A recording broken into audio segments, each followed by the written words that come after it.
जय श्री कृष्ण। मित्रों, आज सामा पांचमनो पवित्र दिवस है। आज मासिक धर्म में आवती दीकरीओ अने बहनों सामा पांचमनु व्रत करे छे अने सामा पांचमना दिवसे 5 वार्ता सांभळवानुं महत्व छे। ए 5 वार्ता आज एक ज विडियो में सांभळीए। जे वार्ता ने पाप नाशक वार्ता कही छे, जे वार्ता सांभळवा मात्रथी मासिक धर्म ने लगता दोष दूर थाय छे, जाणे अजाणे थयेला पापनो नाश थाय छे, पुण्यनी प्राप्ति थाय छे। आजे सामा पाचमनुं व्रत न थई शक्युं होय तो आ 5 वार्ता जरूर सांभळवी, जे सांभळवा मात्रथी सामा पाचम कर्यानुं पुण्य मळे छे। मित्रों, आजना दिवसने सामा पाचम के ऋषि पाचम पण कहेवाय छे। सामा पाचमनुं व्रत रजस्वला बहनों करे छे। मासिक धर्मने लगता दोष सामा पाचमना व्रत करवाथी दूर थाय छे अने ऋषि पाचमनुं व्रत पितृओना मोक्षार्थे थाय छे, जेथी एने ऋषि पाचम कहेवाय छे। तो आजना विडियोमां सांभळीए आजना दिवसे सांभळवानी 5 पवित्र वार्ता, जेने पापनाशक वार्ता कही छे। पहली वार्ता छे सामा पाचमनी, बीजी वार्ता ऋषि पाचमनी, त्रीजी वार्ता धरो आठमनी, चौथी वार्ता केवड़ा त्रीजनी अने 5મી वार्ता भादरवी अमासनी पितृकथा। आ 5 वार्ता सांभळवा मात्रथी मन पवित्र थाय छे, पापनो नाश थाय छे। तो सांभळीए पहली वार्ता सामा पाचमनी वार्ता। व्रतना महत्व साथे। सामा पाचमनुं व्रत करनार स्त्री पापमांथी मुक्त थाय छे। आ व्रत करनारे अघेडानुं दातण करवुं, आंबळाना चूर्णथी माथुं धोवुं, शरीरे माटी ચોળી स्नान करवुं, તેમજ આહારમાં ફળ ફળાદી અને સામાનું સેવન કરવું, વડીલો તથા ગુરુની સેવા કરવી અને યથાશક્તિ દાન આપી વ્રત પરિપૂર્ણ કરવું। આ દિવસે સામા પાચમ વ્રતની કથા સાંભળવાનું ખૂબ મહત્વ છે। તો સાંભળીએ સામા પાચમ વ્રતની વાર્તા। વૈદર્ભ નામે એક દેશ હતો, તેમાં ઉત્તંક નામે એક મહાપંડિત રહેતા હતા। તેની પાઠશાળા જગતમાં પ્રખ્યાત હતી। તેને સુશીલા નામે સદ્ગુણી પત્ની હતી। સંતાનમાં એક પુત્ર સુવિભીષણ અને એક પુત્રી સતમા, એમ 2 બાળકો હતા। પુત્ર મોટો થયો એટલે બ્રાહ્મણે તેને સારી રીતે ભણાવ્યો અને નાની ઉંમરમાં જ તે સર્વ શાસ્ત્રોમાં નિપુણ બની ગયો અને પુત્રી મોટી થતાં તેને પરણાવી અને સાસરે વળાવી દીધી। પરંતુ પુત્રી સતમાના દુર્ભાગ્ય કે સાસરે ગયે માંડ તેને 1 વર્ષ થયું હશે, ત્યાં તો સાસુ સસરા અને તેમના પતિ ત્રણેય ટૂંકી માંદગી ભોગવી થોડા દિવસના અંતરે મૃત્યુ પામ્યા। હવે સાસરિયામાં કોઈ ન હતું એટલે વિધવા સતમા ચોધાર આંસુ વહાવતી પિયરિયામાં આવી।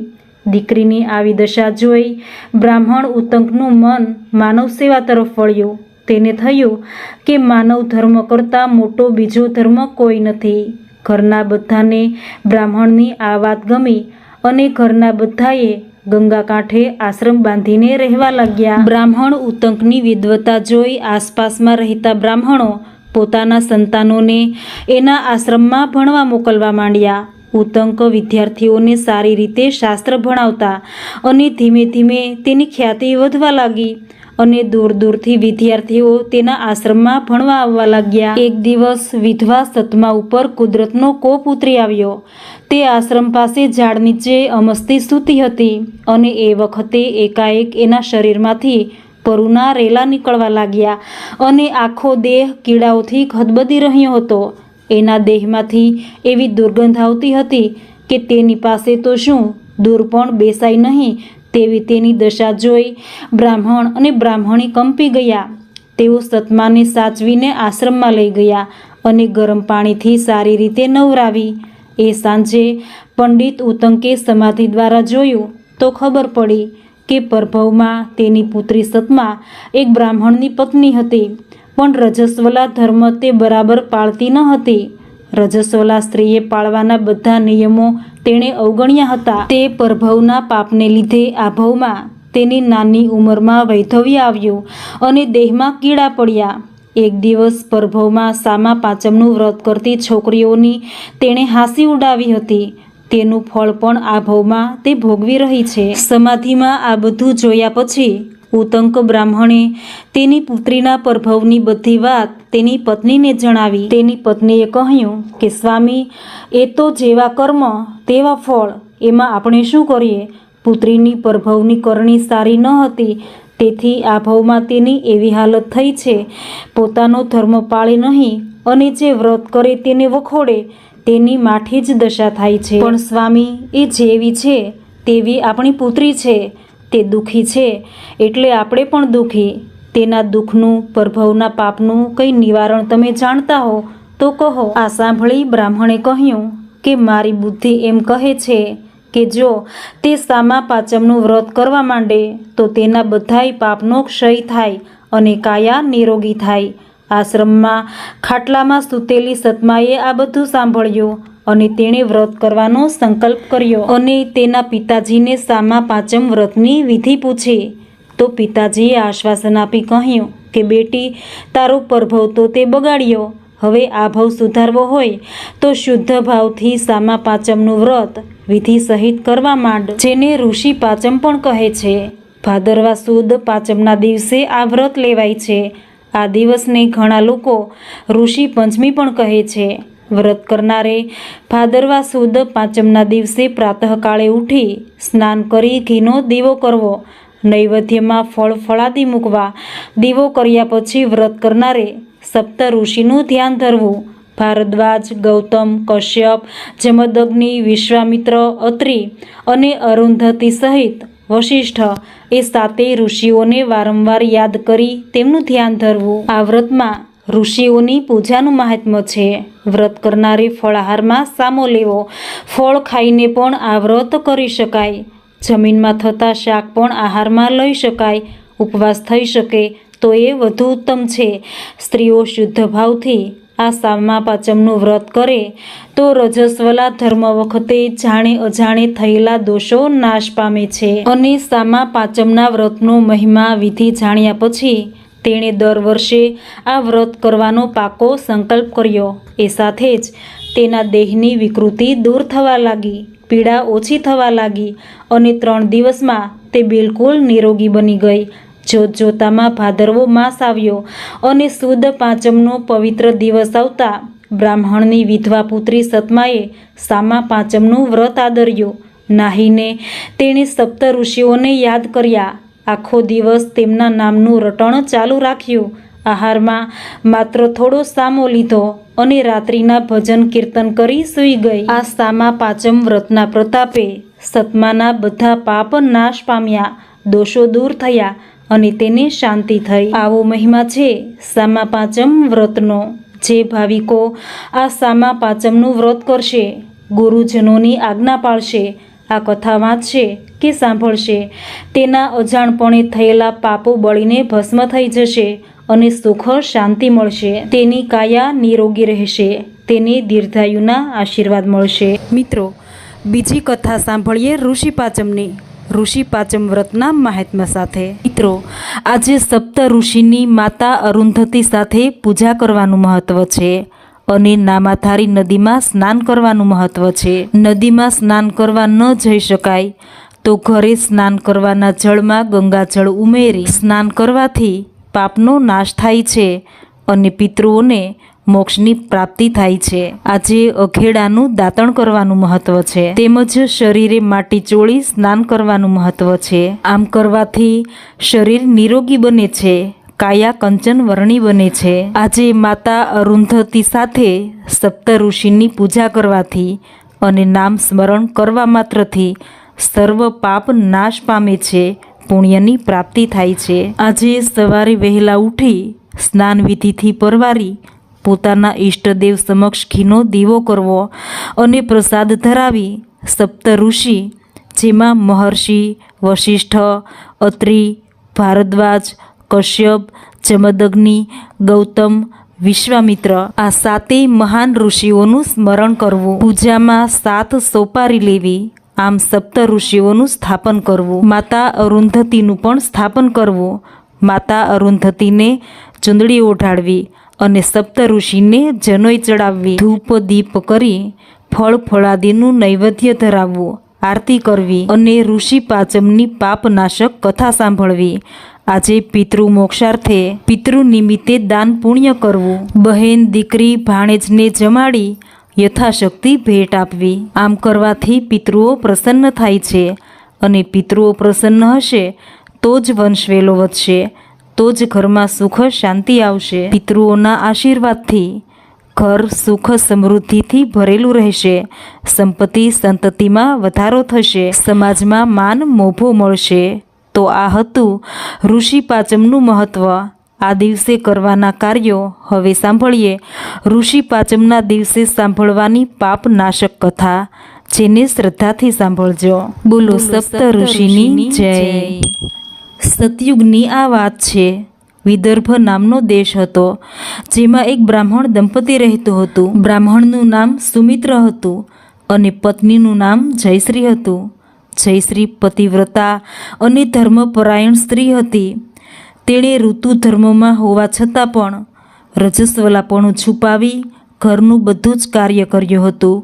રસોઈ પણ બનાવતી હતી અને બીજા જન્મે એક કૂતરી રૂપે જન્મ પામી અને તેનો પતિ સુમિત્ર બીજા જન્મે બળદ રૂપે અવતર્યો. આ રીતે પતિ પત્નીને પશુ યોનિમાં અવતાર ધારણ કરવો પડ્યો. આ બંને પોતાના પુત્ર સુમિત્રને ત્યાં જન્મ્યા હતા. જ્યારે પોતાના પિતાના શ્રાદ્ધનો દિવસ હતો ત્યારે તેની પત્ની ચંદ્રાવતીએ દૂધપાક બનાવ્યો. પાળેલી કૂતરી ઓસરીના પગથિયા ઉપર બેઠી હતી અને છાપરા પર લટકી રહેલા સાપનું ઝેર દૂધ પાકમાં પડ્યું તે આ કૂતરીએ જોયું. કૂતરીને થયું કે અરે, આ ખીર મારો દીકરો અને વહુ ખાશે તો એ મૃત્યુ પામશે, મારે તેને મોતના મુખમાંથી ઉગારવા જોઈએ. આમ વિચારી એ કૂતરીએ દૂધ પાકમાં મોઢું નાખ્યું. કૂતરીએ દૂધ પાક પીધો નહીં, પણ મોં બોળી અને અભડાવ્યો. આ બધું દીકરા સુમતીએ જોયું. તેણે તેની પત્નીને કહ્યું કે આ દૂધપાક ઢોળી નાખ અને બીજી રસોઈ બનાવ, હમણાં બ્રાહ્મણો જમવા આવશે. દૂધપાકને તો કૂતરીએ અભડાવ્યો છે. આ સાંભળી જયશ્રીને તો ક્રોધ આવ્યો અને ક્રોધાવેશમાં કૂતરીને લાકડી વડે ખૂબ મારી અને દૂધપાક ગટરમાં ઢોળી નાખ્યો. સત્વરે બીજી રસોઈ બનાવી, બ્રહ્મભોજન કરાવી, બ્રાહ્મણોને દાન દક્ષિણા આપી વિદાય કર્યા. મધરાત્રિએ પેલી કૂતરીને વાચા થઈ. તે બળદને કહેવા લાગી કે હે નાથ, આપણો આ દીકરો અને પુત્રવધુ આપણને રોજ વધ્યું ઘટ્યું ખાવા આપે છે, પણ આજે તો તમારા શ્રાદ્ધનો દિવસ હતો, ઘેર જમણવાર હતો, છતાં કંઈ ખાવા ન આપ્યું અને ભૂખ્યા રાખ્યા. ત્યારે બળદે કહ્યું કે એમાં તારો વાંક છે. ત્યારે કૂતરી કહે છે કે નાથ, દૂધપાકમાં સાપનું ઝેર પડેલું હતું. ઝેરવાળો દૂધપાક કોઈને ખાવા પણ ન દેવાય, તેથી જાણી જોઈ મેં દૂધપાકમાં મોઢું નાખ્યું હતું. મેં તો સૌનું ભલું કરવા ગઈ હતી અને ભૂખે રહેવાનો વારો આવ્યો. અને બળદ કહે છે કે તારા પૂર્વના પાપે હું પણ બળદ રૂપે જન્મ્યો છું. મારો શ્રાદ્ધનો દિવસ હતો, છતાં મારે પણ ભૂખ્યા રહેવું પડ્યું. બ્રાહ્મણ સુમિત પથારીમાં પડતા પડતા કૂતરી અને બળદનો આ વાર્તાલાપ સાંભળી રહ્યો હતો. બંને પ્રાણીઓને તેણે મધરાત્રિએ પેટ ભરીને ખવડાવી સંતુષ્ટ કર્યા. વહેલી સવારે સ્નાન વિધિથી પરવારી પત્નીની સંમતિ લઈ તે માતા પિતાના મોક્ષ માટે જાણકારી મેળવવા વનમાં તપસ્વીઓને મળવા ગયો. ત્યારે એક મુનિએ કહ્યું કે હે વિપ્ર, કર્મનું ફળ ભોગવવું જ પડે છે. કર્મ કોઈને છોડતા નથી. કરેલા કર્મો ભોગવીએ જ છૂટકો છે. ગત જન્મમાં તારી માતાએ રજસ્વલાપણું છુપાવ્યું હતું અને સંજોગો વસાત ગ્રહ કાર્ય કરવા માંડ્યું હતું. તેમણે તારા પિતાને વાત કરી હતી, પણ તારા પિતાએ તેને ન રોકી. આથી માતા પિતા કૂતરી અને બળદરૂપે તારે ત્યાં અવતર્યા છે. બ્રાહ્મણે એમના ઉદ્ધાર અંગે માર્ગદર્શન માગ્યું. ત્યારે મુનિએ કહ્યું કે ભાદરવા સુદ પાંચમના દિવસે તમે પતિ પત્ની બંને ઋષિ પાંચમનું વ્રત કરજો, જેને સામા પાંચમ પણ કહેવાય છે. ખાંડેલું ખાશો નહીં, ફળ ફળાદી અને સામાનું ફરાળ કરજો અને શક્તિ અનુસાર બ્રાહ્મણોને દાન દક્ષિણા આપજો. પિતૃ નિમિત્તે બહેન દીકરી ભાણેજને જમાડી યથાશક્તિ દાન આપજો, જેથી જરૂર તેઓ મોક્ષ માર્ગના અધિકારી બનશે. મુનિના આશીર્વાદ લઈ સુમિત ઘરે આવ્યો. જયશ્રીને વ્રતની વિધિ કહી અને સામા પાંચમ ઋષિ પાંચમનું વ્રત કર્યું.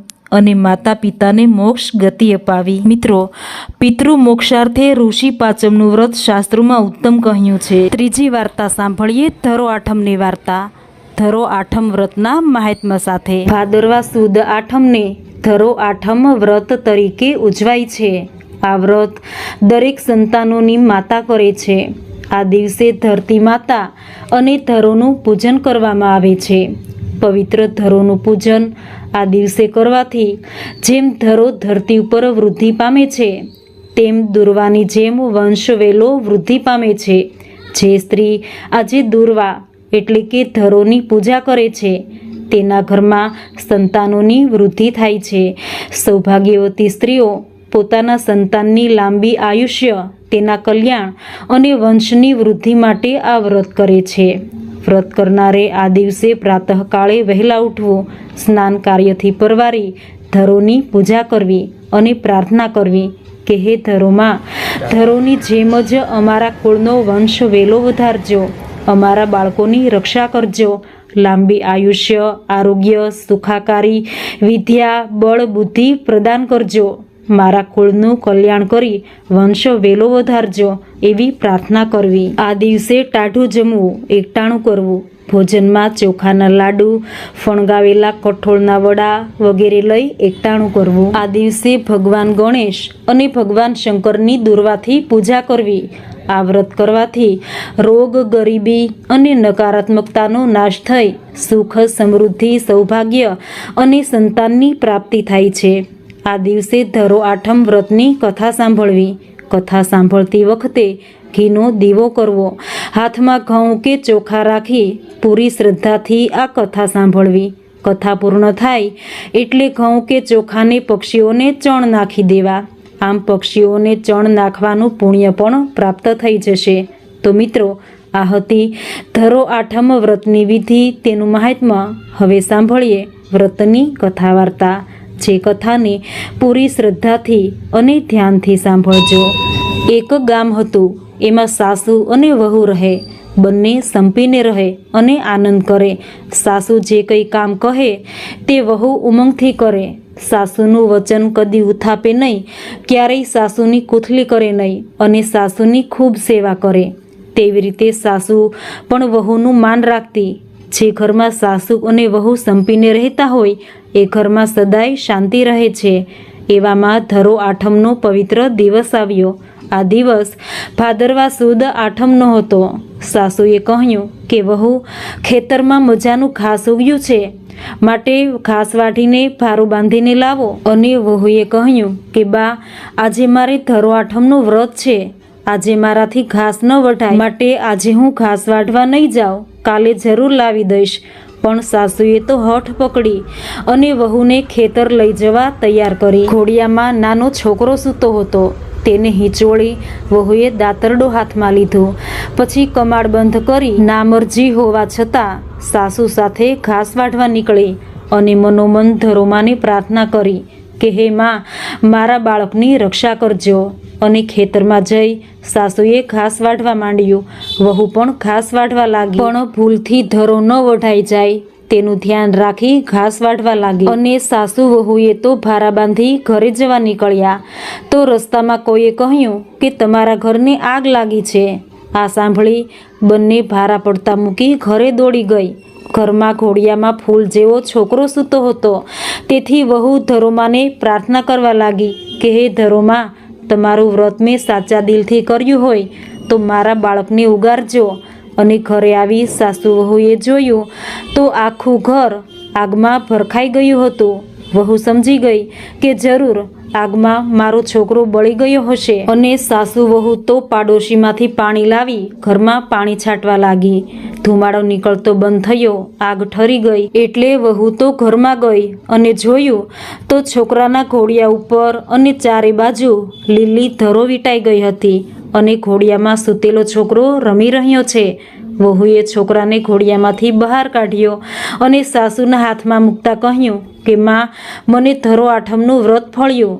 ધરોમાના પ્રતાપથી છોકરો બચી ગયો છે. અને સાસુ ધરો આઠમના વ્રતનો પ્રભાવ સમજી ગઈ અને ત્યારથી ધરો આઠમના દિવસે ઘાસ વાઢવાનું બંધ કર્યું. હે ધરોમાં, તમારું વ્રત કરનાર વહુને જેમ ફળ્યા તેવા તમારું વ્રત કરનાર, આ કથા સાંભળનાર, વાંચનાર દરેકને ફળજો. તો મિત્રો, આ હતી ધરો આઠમ વ્રતની કથા. હવે સાંભળીએ આ દિવસે ધરોની પૂજા શા માટે કરવામાં આવે છે. મિત્રો, ધરો એટલે કે દુર્વા, જે એક પ્રકારની વનસ્પતિ એટલે કે ઘાસ છે. વનસ્પતિ શાસ્ત્રના વર્ણન પ્રમાણે તે પોએસી કુળનું સભ્ય છે. ખાસ કરીને ભગવાન ગણેશને તે અતિ પ્રિય છે. ભગવાન ગણેશની પૂજામાં તેનો વિશેષ ઉપયોગ કરાય છે. ધરોની વિશેષતા એ છે કે તે ઘાસના રૂપમાં ગરમીના લીધે સુકાઈ જાય છે, પરંતુ ચોમાસું આવતા જ પાણીની પ્રાપ્તિ થતાં જ લીલું છમ બની જાય છે. ધરોનો ગુણધર્મ એ છે કે તેને મૂળમાંથી કાઢી બીજી જગ્યાએ રોપવામાં આવે ત્યાં ફરી ઉગી અનેક વિસ્તારમાં ફેલાઈ જાય છે. આમ ધરોના આ પ્રકારે વિસ્તારનો ગુણધર્મ હોવાથી તેનું પૂજન કરી તેને પ્રાર્થના કરવામાં આવે છે કે હે ધરોમાં, અમારા બાળકને જ્યારે પણ કોઈ પણ કાર્યમાં કે જીવનમાં નિષ્ફળતા મળે તો ફરી સારો સમય, શક્તિ આપી તેના જીવનમાં સફળતા પ્રદાન કરજો. અને જેમ તમે એક તણખામાંથી અનેક તણખલામાં રૂપાંતર થાવ છો, તેમજ અમારા બાળકોનો વંશ વેલો વધારજો. અને જેમ તમારી લીલીછમ હરિયાળી છે, તેમજ અમારા કુળની લીલી વાડી રાખજો. આનંદ ઉલ્લાસથી ભરેલું રહે એવી પ્રાર્થના કરાય છે. તેમજ ધરોમાં અનેક ઔષધીય ગુણો રહેલા છે. એક પ્રાચીન કથા અનુસાર એક સમયે એક અંતાસુર નામનો દૈત્ય રાક્ષસ હતો. આ રાક્ષસે પૃથ્વી ઉપર હાહાકાર અને આતંક મચાવ્યો હતો અને સમગ્ર પૃથ્વી અને સ્વર્ગ પણ ત્રાહિમામ પોકારી ગયું હતું. આ રાક્ષસથી ત્રાસી દેવરાજ ઇન્દ્ર સહિત તમામ દેવી દેવતા અને અનેક ઋષિ મુનિઓએ મહાદેવને પ્રાર્થના કરી કે હે મહાદેવ, અંતાસુરના આતંકનો નાશ કરો. આ સાંભળી ભગવાન મહાદેવે કહ્યું કે અંતાસુરનો નાશ કરવા તેને જીવતો ગળવો પડશે અને આ કાર્ય માત્ર શ્રી ગણેશ જ કરી શકે છે, કારણ કે તેનું પેટ ખૂબ મોટું છે. અને બધા દેવી દેવતા ભગવાન ગણેશ પાસે ગયા અને સ્તુતિ પ્રાર્થના કરી અને ભગવાન ગણેશને પ્રસન્ન કર્યા. ભગવાન ગણેશે પ્રસન્ન થઈ અંતાસુરને ગળવા તૈયાર થયા. ત્યારબાદ ગણેશ અને અંતાસુરનું યુદ્ધ થયું. યુદ્ધમાં ભગવાન ગણેશે આ રાક્ષસને પકડી પોતે ગળી ગયા. આમ અંતાસુરનો આતંકનો અંત થયો. ભગવાન ગણેશે અંતાસુરને ગળ્યો હતો. આથી તેના પેટમાં ખૂબ જ જલન થવા લાગી. માતા પાર્વતીએ ઘણા ઉપાયો કર્યા, પરંતુ જલન શાંત જ ન થઈ. ત્યારે કશ્યપ ઋષિએ દુર્વાની 21 ગાંઠ બનાવી અને ભગવાન શ્રી ગણેશને ખાવા આપી. અને ભગવાન ગણેશે દુર્વા ગ્રહણ કરી અને તેના પેટની જલન શાંત થઈ. આમ દુર્વા ભગવાન ગણેશને અતિ પ્રિય છે અને ત્યારથી ભગવાન ગણેશને દુર્વા ચડાવવાની શરૂઆત થઈ. આ દુર્વામાં અનેક ઔષધી ગુણો રહેલા છે. આમ આયુર્વેદિક શાસ્ત્રમાં પણ ધરોના અનેક ગુણધર્મો વર્ણવેલ છે. આમ ધરો આઠમના દિવસે ધરોની પૂજા કરી બાળકોની રક્ષા, દીર્ઘાયુ અને વંશવેલો વધે તેવી પ્રાર્થના કરાય છે. બોલો ધરોમાની જય. હવે સાંભળીએ ચોથી વાર્તા, કેવડા ત્રીજની વાર્તા. કેવડા ત્રીજ વ્રતના મહાત્મ્ય સાથે. મિત્રો, ભાદરવા સુદ ત્રીજ એટલે કેવડા ત્રીજ. આ દિવસે મા પાર્વતીએ ભગવાન ભોળાનાથને કેવડાનું ફૂલ અર્પણ કરી ભગવાન ભોળાનાથને પ્રસન્ન કર્યા હતા. ભગવાન ભોળાનાથે પ્રસન્ન થઈ મા પાર્વતીને વરદાન આપ્યું હતું કે આજના દિવસે જે કોઈ કેવડાના ફૂલ ચડાવી મારી પૂજા કરશે તેની દરેક મનોકામના હું પૂર્ણ કરીશ. અને આ વ્રતના પ્રતાપે જ મા પાર્વતીને મહાદેવની પતિ તરીકે પ્રાપ્તિ થઈ હતી. વર્ષમાં માત્ર એક જ દિવસે એટલે કે ભાદરવા સુદ ત્રીજના દિવસે કેવડાનું ફૂલ અર્પણ કરવામાં આવે છે અને એટલે જ આ તિથિને કેવડા ત્રીજ તરીકે ઓળખાય છે. કુંવારી કન્યા જો આ વ્રત કરે તો તેને મનગમતો વર પ્રાપ્ત થાય છે. સૌભાગ્યવતી સ્ત્રી જો આ વ્રત કરે તો તેનું સૌભાગ્ય અખંડ રહે છે. નિઃસંતાન સ્ત્રી જો આ વ્રત કરે તો તેને સંતાન પ્રાપ્તિ થાય છે. રાજસ્થાન અને ઉત્તર ભારતમાં આ ત્રીજને હરતાલિકા ત્રીજ કહેવાય છે. પરંતુ ગુજરાતમાં આ ત્રીજને કેવડા ત્રીજ તરીકે ઓળખાય છે. એક પ્રાચીન દંતકથા અનુસાર કેવડાના પુષ્પે બ્રહ્માજીના જૂઠાણામાં સાક્ષી પૂરી હતી અને એટલે જ મહાદેવે તેની પૂજામાં અસ્વીકાર કર્યો હતો. પરંતુ વર્ષમાં માત્ર એક જ દિવસ એવો છે. આ દિવસ એટલે ભાદરવા સુદ ત્રીજ, કેવડા ત્રીજનો દિવસ. આ દિવસે ભગવાન ભોળાનાથને કેવડાનું ફૂલ અર્પણ કરવામાં આવે છે. અખંડ સૌભાગ્ય, મનગમતો વર અને સંતાનની પ્રાપ્તિ કરાવતું આ વ્રત સર્વની મનોકામના પૂર્ણ કરવાવાળું છે. વ્રત કરનારે સવારે વહેલા ઉઠી સ્નાન આદિ કાર્યથી પરવારી સુંદર વસ્ત્રો અને સુંદર અલંકારોથી સજ્જ થવું, હાથમાં જળ લઈ વ્રત કરવાનો સંકલ્પ કરવો.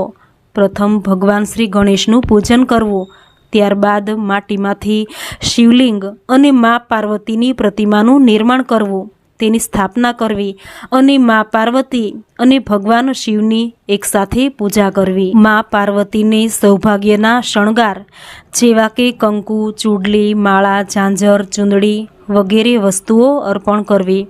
આમ મહાદેવની પૂજા કરી કેવડાનું પુષ્પ અને પાન અર્પણ કરવું. માટીની શિવલિંગ બનાવવી શક્ય ન હોય તો મહાદેવ સાથે મા પાર્વતી બિરાજેલ ફોટો કે મૂર્તિની પૂજા કરવી. અબીલ, ગુલાલ, કેવડાનું ફૂલ ચડાવી ધૂપ દીપ કરી આરતી કરવી અને વ્રતમાં ભૂલચૂક થઈ હોય તેની ક્ષમા યાચના કરવી. અખંડ સૌભાગ્ય, સંતાન સુખ માટે પ્રાર્થના કરવી. આ રીતે પૂજા સંપન્ન કરી વ્રતની કથા સાંભળવી કે વાંચવી. આ વ્રતમાં ફળાહાર કરવું, રાત્રિ જાગરણ કરવું અને આખો દિવસ કેવડાનું પુષ્પ સૂંઘતા રહેવું અને મનમાં શંકર પાર્વતીનું સ્મરણ કરવું. આ રીતે કેવડા ત્રીજનું વ્રત પૂરી શ્રદ્ધાથી જે સ્ત્રી કરે છે તેના સર્વ મનોરથ પૂર્ણ થાય છે. તો મિત્રો, આ હતી કેવડા ત્રીજ વ્રતની વિધિ, વ્રતનું મહાત્મ્ય. અને હવે સાંભળીએ વ્રતની કથા વાર્તા. અને કથા પૂર્ણ થાય ત્યારે શિવ પાર્વતીની આરતી કરીએ. બોલો ભગવાન શિવ પાર્વતીની જય. એક દિવસ કૈલાસમાં ભગવાન શિવ અને માતા પાર્વતી સોગઠાબાજી રમતા હતા. રમતા રમતા પાર્વતીજીએ પ્રશ્ન કર્યો કે હે નાથ, મારી એક શંકાનું સમાધાન કરો. આપ જેવા કૃપા સિંધુને સ્વામી તરીકે પામવા મેં કયું વ્રત કર્યું હશે? આ સાંભળી ભગવાને કહ્યું કે દેવી, એક દિવસ તમારા પિતા હિમાલય પાસે નારદજી ગયા હતા. તેમણે તમારા પિતા આગળ મારી બહુ પ્રશંસા કરી. તે સાંભળી તમે મનથી મને વરવાનું નક્કી કરી લીધું. નારદજીએ પ્રશંસા મારી કરી અને તમારો વિવાહ વિષ્ણુ સાથે કરવાની તમારા પિતાને ભલામણ કરી. તમારા પિતાને આ વાત ગમી. એ જાણી તમે ખૂબ જ આક્રંદ કર્યું. એવામાં તમારી એક સખી તમારી પાસે આવી અને તમે એને તમારા મનની વાત જણાવતા કહ્યું કે હે મારી પ્રિય સખી, નારદજીએ આવી શંકરના ખૂબ વખાણ કર્યા છે. તેથી હું તેને ખરા હૃદયથી વરી ચૂકી છું. જ્યારે પિતાજી મને વિષ્ણુ સાથે પરણાવવા વિચાર કરે છે, મારે હવે શું કરવું? આ સાંભળી તમારી સખી બોલી કે ભગવાન સૌ સારાવાના કરશે. અત્યારે એ બધી ચિંતા છોડી દો અને ચાલો વનમાં જઈએ. વનમાં જઈ થોડુંક ફરવાથી તમારું હૈયું હળવું થશે અને તમને આ વાત ગમી ગઈ અને સખી સાથે તમે વનમાં ફરવા નીકળી ગયા. રસ્તામાં આવતા તમે રેતીનું શિવલિંગ બનાવ્યું. પછી આજુબાજુથી ફૂલો, બીલીપત્રો અને કેવડો શોધી લાવી શિવલિંગ પર ચડાવી ભાવથી પૂજન કર્યું. એ દિવસ ભાદરવા સુદ ત્રીજનો હતો. તમે સવારનું કંઈ ખાધું ન હતું. ભૂખ્યા પેટે મારી ભક્તિ કરી. તેથી હું તમારા પર પ્રસન્ન થયો અને તમારી શું ઈચ્છા છે તે પૂછ્યું. તમે મનન કરીને કહ્યું કે હે ભગવાન, તમે મારા સ્વામી થાઓ એ મારી ઈચ્છા છે. અને મારા ગયા પછી તમારા પિતા હિમાલયમાં શોધ કરતા તમારી પાસે આવ્યા અને તમને ઠપકો આપ્યો. તમે નમ્રતાથી કહ્યું કે પિતાજી, મારે વિષ્ણુ સાથે નથી પરણવું. શંકરને હું મનથી વરી ચૂકી છું. તમારા વ્રતનો પ્રભાવ તમારા પિતાજી પર પડ્યો. તેમણે મારી સાથે તમારા લગ્ન કરી આપવાની કબૂલાત આપી અને હર્ષથી તમે ઘરે ગયા. પછી આપણે પરણ્યા. હે દેવી, ભાદરવા સુદ ત્રીજના દિવસે તમે વ્રતમાં મને કેવડો ચડાવ્યો તે યોગ્ય ન હતો, કારણ કે મને બીલીપત્ર પ્રિય છે. છતાં તમે મને હેતથી બીજા ફૂલોની સાથે તે ચડાવ્યો હતો, એટલે મેં તેને સહર્ષ સ્વીકાર કર્યો. હવેથી ભાદરવા સુદ ત્રીજના દિવસે જે મને કેવડો ચડાવશે અને પૂજન કરશે તેની ઈચ્છા પૂર્ણ થશે, તેમજ વ્રત કરનાર કુમારિકાને મનગમતો વર મેળવી શકાશે. આમ ભોળાનાથે વરદાન આપ્યું. કેવડા ત્રીજનું વ્રત કરનાર સ્ત્રીઓનું સૌભાગ્ય અખંડ રહે છે, તેની ઈચ્છા પરિપૂર્ણ થાય છે. તો બોલો શંકર પાર્વતીની જય. મિત્રો, હવે 5મી વાર્તા સાંભળીએ. ભાદરવી અમાસની પિતૃ મોક્ષાર્થે સાંભળવાની ઉત્તમ કથા, પિતૃકથા. એક ગામમાં બ્રાહ્મણ બ્રાહ્મણી રહેતા હતા. બંને ઘણા ધાર્મિક હતા. તેમના આંગણે આવનાર કોઈ ભૂખ્યું જતું ન હતું. તેમને 7 દીકરા અને 1 દીકરી હતી. 7 વહુ પણ સાસુ સસરાની મર્યાદામાં રહેતી અને તેની સેવા પણ કરતી. એક દિવસની વાત છે. એક મહાત્મા તેમના આંગણે પધાર્યા. વહુએ દક્ષિણા આપી અને દીકરીએ પણ દક્ષિણા આપી. મહારાજે 7 વહુને અખંડ સૌભાગ્યવતીના આશીર્વાદ આપ્યા, જ્યારે દીકરીને ધર્મવતી ભવ એવા આશીર્વાદ આપ્યા. આ સાંભળતા મા દીકરી આશ્ચર્ય પામ્યા અને સાધુ મહાત્માને વિનંતી કરી કે હે મહારાજ, મારી દીકરીને અખંડ સૌભાગ્યવતીના બદલે આવા આશીર્વાદ કેમ આપ્યા? ત્યારે સાધુ બોલ્યા કે હે દીકરી, જ્ઞાનવતીના ભાગ્યમાં વૈધવ્ય લખાયેલું છે. સપ્તપદીના સમયે જ જ્ઞાનવતીના પતિનું મૃત્યુ થશે. આટલું સાંભળતા મા દીકરી રુદન કરવા લાગ્યા અને આજીજી કરવા લાગ્યા કે હે મહારાજ, કૃપા કરી મને એનો ઉપાય બતાવો કે મારી દીકરી અખંડ સૌભાગ્યવતી રહે. મહારાજ બોલ્યા કે કાળને ટાળવાનો કોઈ ઉપાય નથી, પરંતુ એક રસ્તો છે. સિંહલ દ્વીપમાં રહેતી સોમા ધોબણ જો લગ્નના દિવસે હાજર હોય તો જ્ઞાનવતીનું સૌભાગ્ય અખંડ રહે. સાધુ તો આટલું કહી ચાલ્યા ગયા. બધા વિચારમાં પડી ગયા કે હવે શું કરવું? સિંહલ દ્વીપ પહોંચવું શી રીતે? ભયંકર જંગલો, સાગર, ખીણો, પહાડો ઓળંગીને જવું કઈ રીતે? જીવ જોખમમાં મૂકી જવા કોઈ તૈયાર ન હતું. આખરે નાનો ભાઈ મોહન તૈયાર થયો. ભાઈ બહેન ભગવાનનું નામ લઈ ચાલી નીકળ્યા. સંકટ ભરેલો રસ્તો હતો. બંને ભાઈ બહેન ખીણો, જંગલ, પહાડ પાર કરી સાગર કિનારે આવી પહોંચ્યા. બંને થાકી ગયા હતા. આગળ જવાની જરા પણ હિંમત ન હતી અને હવે તો સાગર, મહાસાગર પાર કરવાનો હતો. તે શી રીતે કરાય? પ્રભુના જાપ કરતા ભાઈ બહેન એક ઝાડ નીચે બેઠા. એ ઝાડ પર ગીધના બચ્ચાનો માળો હતો. ગીધ આવીને બચ્ચાને કહેવા લાગ્યું કે બાળકો, ખાવાનું લાવ્યો છું, તે ખાઈ લો. ત્યારે બચ્ચા બોલ્યા કે આજે તો આંગણે અતિથિ આવ્યા છે, એ ભૂખ્યા છે. અતિથિ જમે પછી અમે જમશું. આ સાંભળી ગીધ ભાઈ બહેનની પાસે આવ્યા અને જમવાનું કહ્યું. બંનેએ જમવાની ના પાડી એટલે ગીધે દુઃખની વાત પૂછી. ભાઈએ માંડીને વાત કરી. ગીધે કહ્યું, તમે ચિંતા ન કરો, જમી લો, હું તમને સાગરની પેલે પાર મૂકી જઈશ. ભાઈ બહેન પેટ ભરીને જમ્યા. પછી ગીધની પીઠ પર બેસી ગયા. ગીધ સડસડાટ કરતો ઉડ્યો. થોડી વારમાં બંનેને સિંહલ દ્વીપ પહોંચાડી દીધા. બંનેએ ગીધનો આભાર માન્યો. સિંહલ દ્વીપ પહોંચી સોના ધોબણના ઘરે આવ્યા. 7 માળની હવેલીમાં 7 દીકરા અને 7 વહુઓ સાથે દોમદોમ સાહેબી ભોગવતી હતી. ભાઈ બહેન ત્યાં ચાકરીએ રહ્યા. તન મનથી સોમાની સેવા કરવા લાગ્યા. બંનેની સેવાથી ખુશ થઈ પ્રસન્ન થઈ આવવાનું કારણ પૂછ્યું. જ્ઞાનવતીએ બધી વિગતવાર વાત કરી. ત્યારે સોમા બોલી, હું અવશ્ય તમારું દુઃખ ભાંગીશ. બીજા દિવસે સવારે સોમા ભાઈ બહેનની સાથે વ્રતના પુણ્યના પ્રતાપે આકાશ માર્ગે ઉડતી ભાઈ બહેનના ગામે આવી પહોંચી. બ્રાહ્મણ બ્રાહ્મણી ખુશ થઈ ગયા. એક સારા કુટુંબના છોકરા સાથે જ્ઞાનવતીના ઘડિયા લગ્ન લીધા. લગ્નના દિવસે જાન આવી. રૂડા સામૈયા કર્યા, ઉતારા દીધા. ચોથો ફેરો ફરતા વરરાજા ઢળી પડ્યો. ક્ષણવારમાં પ્રાણ ઉડી ગયા. આનંદ મંગલની જગ્યાએ શોક છવાઈ ગયો. બધા કલ્પાંત કરવા લાગ્યા. એ વખતે તરત જ સોમાએ જમણા હાથમાં પાણી લઈ તેમાં સોમવતી અમાસનું પુણ્ય મૂકી તે પાણી જ્ઞાનવતીના પતિ પર છાંટ્યું. તરત જ વરરાજા આળસ મરડી બેઠા થયા. બધે આનંદ છવાઈ ગયો. લગ્ન પૂરા થતાં સોમાએ વિદાય માગી. બધાએ રોકાઈ જવા આગ્રહ કર્યો. સોમા બોલી, મેં કાળને મહાત કર્યો છે, પરિણામે મારા 7 પુત્રો મૃત્યુ પામ્યા હશે. જો હું ત્યાં જલ્દી નહીં પહોંચું તો તેમનો અગ્નિ સંસ્કાર થઈ જશે. આટલું કહી સોમા પવન વગે સિંહલ દ્વીપ પહોંચી ગઈ. ઘરમાં રોકકળ જોઈ પરિસ્થિતિ સમજી ગઈ. ઘરમાં પ્રવેશતા જોયું કે 7 પુત્રોના શબ પડ્યા છે. સોમાએ સ્નાન કર્યું અને ભગવાનનું પૂજન કર્યું. પીપળાની પૂજા કરી અને દર્ભની સળી લઈ તેમાં સોમવતી અમાસનું પુણ્ય મૂક્યું. ત્યારબાદ એ દર્ભની સળી મૃત પુત્રોને અડાડતા પુત્રો જીવિત થઈ ગયા. હે પ્રભુ, તમે જેવા જ્ઞાનવતી અને સોમાને ફળ્યા તેવો તમારું આ વ્રત કરનારને, વ્રતની કથા વાંચનારને, સાંભળનારને સર્વને ફળજો. સહુનું કલ્યાણ કરજો. મિત્રો, સામા પાંચમ વ્રતના દિવસે સાંભળવાની 5 વાર્તા એક જ વિડીયોમાં સાંભળી, જે દરેક માટે ખૂબ ઉપયોગી છે. તો આ વિડીયોને તમારા મિત્રોમાં શેર કરજો. કમેન્ટમાં જય સપ્તઋષિ, જય શ્રી કૃષ્ણ લખી ચેનલને સબસ્ક્રાઈબ ના કરી હોય તો ત્યારે જ કરી દેજો. જય શ્રી કૃષ્ણ.